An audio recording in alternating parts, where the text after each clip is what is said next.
সুন্দরবনে হরিণ শিকার ক্রমাগতভাবে বাড়ছে। ফাঁদ পেতে ও বিষ টোপ দিয়ে অবৈধভাবে হরিণ শিকার করছে শিকারীরা, যার ফলে হুমকির মুখে পড়ছে বন্যপ্রাণীরা। হরিণ শিকার বন্ধ করার জন্য বন বিভাগ এবং অন্যান্য আইন প্রয়োগকারী সংস্থাগুলো চেষ্টা চালালেও কোনো কাজে আসছে না তাদের এ পদক্ষেপ। জানা গেছে, মে মাস থেকে এখন পর্যন্ত বন বিভাগ মোট ৭০টি অভিযান পরিচালনা করেছে। এসব অভিযানে ২৫ জন আসামিকে আটক করেছেন তারা। সেই সাথে হরিণ শিকারে ব্যবহৃত পাতার ফাঁদও উল্লেখযোগ্য সংখ্যায় উদ্ধার করা হয়েছে। আশ্চর্যজনকভাবে কিছু পাতার ফাঁদে জীবিত হরিণ উদ্ধার হয়েছে, যাদের নিরাপদে অবমুক্ত করা হয়েছে। আমাদের এই ২ মাসে ৩,০০০-এর উপরে কিন্তু আমরা ফাঁদ উদ্ধার করতে সক্ষম হয়েছি এবং এটি কন্টিনিউয়াসলি চলবে।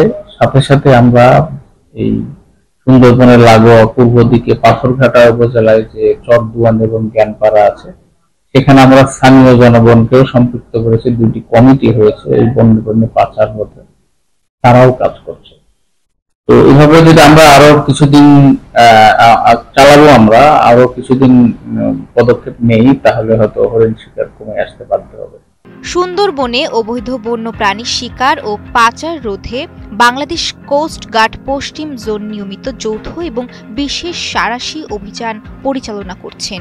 গত জানুয়ারি ২০২৫ থেকে এখন পর্যন্ত গোয়েন্দা নজরদারি এবং সফল অভিযানের মাধ্যমে সুন্দরবনের বিভিন্ন এলাকা থেকে ৫১৫ কেজি হরিণের মাংস, ৬০টি মাথা, ২০টি পা, ৬টি চামড়া, ৮৯টি ফাঁদ সহ ১২ জন হরিণ শিকারীকে আটক করা হয়েছে বলে জানা গেছে। সুন্দরবনের জীববৈচিত্র্য রক্ষা ও অবৈধ হরিণ শিকার রোধে বাংলাদেশ কোস্টগার্ড পশ্চিম জোন সর্বদা অভিযান পরিচালনা করে আসছে।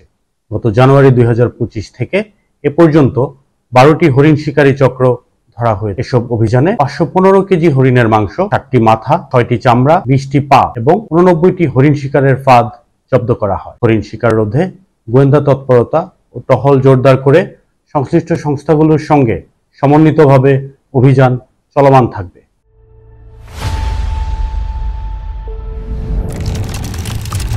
স্থানীয় জেলেরা বলছেন, সুন্দরবনের হরিণ শিকার রোধে শুধু আইন প্রয়োগই যথেষ্ট নয়, শিকারীদের চিহ্নিত করে তাদের বিকল্প কর্মসংস্থানের ব্যবস্থা করতে হবে। তা না হলে একসময় বনটি হরিণ শূন্য হয়ে পড়বে। এতে হরিণের প্রধান শিকারী বাঘ খাদ্য সংকটে পড়ে মানুষের উপর আক্রমণ করতে পারে, যা হতে পারে আরো ভয়াবহ বিপদের কারণ। এই হরিণ শিকারটা বন্ধ করতে পারলে আমাদের জেলেদের একটু ভালো হতো।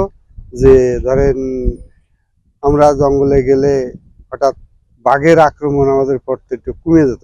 এদেরকে চিহ্নিত করে সরকার যদি তাদের কোনো সহায়তা দেয় তাহলে আমাদের পক্ষে ভালো হয়। নয়তো যদি হরিণগুলো যদি সুন্দরবন থেকে বিলুপ্ত হয়ে যায়, তাহলে আমরা যখন জেলেরা মাছ মারতে সুন্দরবনে যাব, তখন ওই বাঘ আমাদের পরে আক্রমণ করবে। সুন্দরবনে হরিণ শিকার বন্ধ করতে হলে কঠোর নজরদারি বাড়ানোর কথা জানালেন সেভ দ্য সুন্দরবন ফাউন্ডেশনের চেয়ারম্যান। ১ জুন থেকে সুন্দরবনে প্রবেশ নিষিদ্ধ রয়েছে, তার ভিতরেও অসংখ্য হরিণ শিকারের ঘটনা ঘটেছে।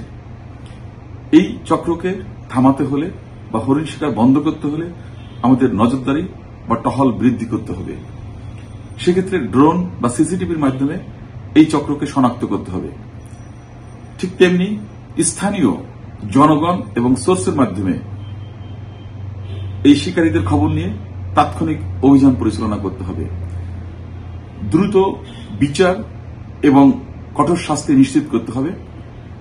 গ্রেপ্তারকৃত যারা হবে তাদেরকে আর সুন্দরবনে যাতে প্রবেশ করতে না পারে, তার জন্য তাদের ডাটা বা তথ্যপত্র অনলাইনে রাখতে হবে এবং সেটাকে কঠিনভাবে আমাদের নিয়ন্ত্রণ করতে হবে, যাতে এই চোরা কারবারি আর সুন্দরবনে প্রবেশ করতে না পারে।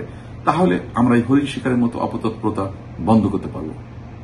সুশীল সমাজ বলছে, সুন্দরবনের পরিবেশ রক্ষায় কঠোর আইন ব্যবস্থা গ্রহণ করতে হবে। হরিণ রক্ষায় সব মহলকে এগিয়ে আসতে হবে, না হয় ভবিষ্যতে বাঘ সহ অন্যান্য বন্যপ্রাণীও হুমকির মুখে পড়বে।